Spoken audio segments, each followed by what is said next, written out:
Takumi Fujiwara, Toyota 86, kedai tofu. Apa khabar semua? Korang pernah tengok tak cerita Initial D? Cerita ni dulu memang menjadi kegilaan orang-orang yang minat kereta. Even sampai sekarang pun orang minat lagi siri ni. Cerita dia simple je. Pasal seorang budak ni nama dia Takumi Fujiwara. Dan dia ni drive kereta ayah dia. Dia lalu dekat jalan-jalan berbukit untuk deliver tofu. Jalan berbukit ni korang tahulah mesti banyak selekoh kan? Jadi bila nak deliver cepat kena bawa laju. Tapi tak boleh ganas-ganas sangat sebab nanti tofu tu rosak. Kalau korang belum tengok, video ni ada spoiler sikit lah pasal Initial D ni. Jadi hati-hati ya. Disebabkan lama sangat dia kerja hantar tofu ni, lama-lama Takumi ni dia develop skill untuk drive kereta AE86 tu dengan smooth, tapi pada masa yang sama laju gila. In fact, dia pun tak perasan dia bawa laju. Dia just nak deliver tofu tu dengan cepat je. Sampailah beberapa kali ada geng-geng yang main kereta ni, dia orang terserempak dengan kereta X6 ni dan cuba-cubalah nak race. Tapi last kali makan asap. Masalahnya, kereta lain ni jauh lagi power dari Toyota AE86 tu. Itu yang semua orang kagum lah dengan Takumi ni. Sampai kereta ni macam jadi legend lah dekat bukit tu. Sampailah satu hari, ada orang cari dan jumpa kereta ni. Sebab kereta ni memang obvious tau. Ada tulis kedai tofu dekat tepi kereta tu. Maknanya dekat area tu memang ada satu je kereta yang macam tu. Dan lepas tu mulalah start orang challenge dia untuk race. Takumi ni pula, dia bukanlah kata memang nak racing. Dia macam orang biasa je. Siang dia kerja dekat petrol pump, malam dia kerja hantar tofu. Tapi bila dah jauh dalam series tu, barulah cerita ni bagi tahu yang ayah Takumi ni sebenarnya Bunta Fujiwara. Dan dia ni kira macam street racer yang legend lah. Rupa-rupanya ayah dia yang pelan-pelan set up kereta tu, dan secara tak sedar dia train anak dia ni untuk jadi laju. Sebab tu Takumi dia macam pelik je orang ajak dia racing, sebab dia tak sedar yang dia bawa laju sebenarnya. In fact, first time Takumi racing pun ayah dia yang macam perangkap dia lah. Kebetulan Takumi ni hujung minggu tu dia nak guna kereta ayah dia nak pergi dating.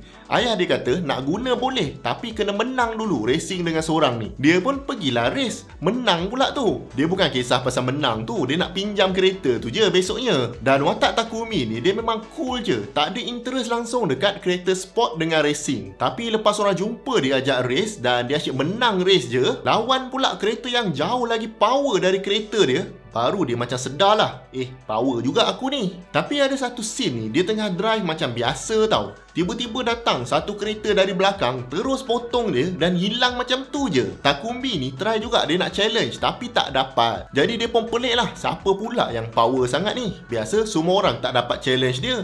Sekali bila dia dah sampai rumah, nampak kereta tu dekat rumah dia. Rupanya driver kereta tu ayah dia sendiri. Tapi sebenarnya ayah dia nak ajar Takumi ni yang skill ni power macam mana pun, at one point kita dah tak boleh lagi laju dah, melainkan kita upgrade kereta yang lagi laju.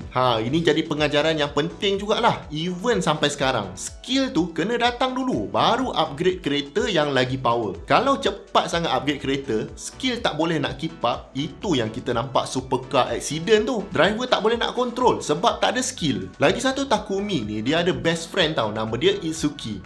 Itsuki ni lama-lama dia obses dengan Takumi sebab dia pun tak sangka kawan dia ni power gila. Sampaikan bila cukup duit, Itsuki ni siap beli lagi sebiji Toyota AE85 sebab nak sama dengan Takumi. Lepas dia beli tu, dia siap suruh Takumi drive lagi kereta dia. Ada satu scene tu pula, Takumi siap guna kereta dia untuk race dengan kereta lain. Menang pula tu. Seronok gila lah Itsuki ni.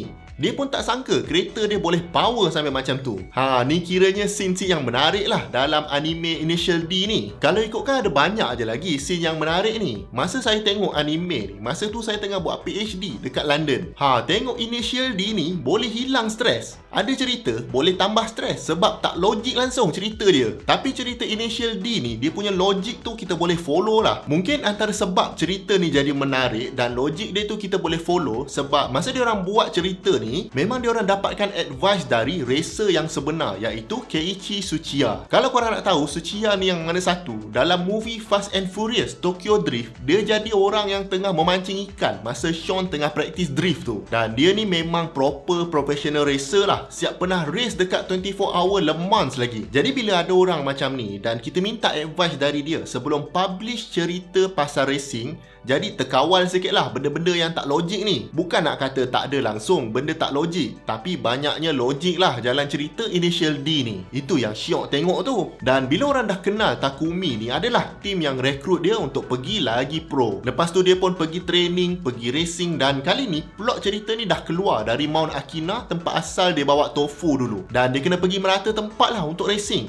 Ada yang dia menang, ada yang dia kalah. Tapi dah namanya hero kan, mestilah last kali dia menang. Dan lepas tu dia sambung balik deliver Tofu guna kereta ayah dia. Cuma kali ni dia guna Subaru Impreza lah. Dah tak pakai AE86 lagi.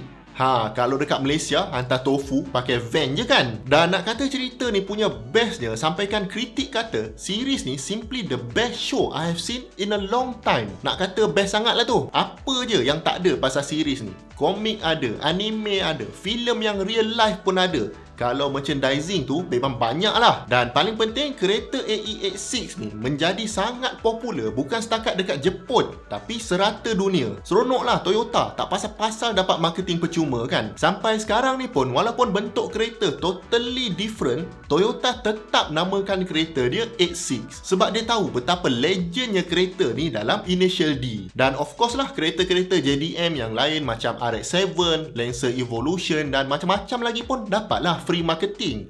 Jadi cerita ni pun jadi macam satu peluang untuk orang Jepun showcasekan kereta yang diorang ada. Cuma sekarang ni sports car JDM macam dah hilang taring dia. Mungkin sebab cost production tu tak terkawal lagi. Kalau dulu siapa yang tak kenal dengan Evo 8, Evo 9 kan? Proton wajar tu ketuk-ketuk sikit jadi Evo. Mungkin juga kereta sport dari Jepun ni dia struggle sebab emission regulation.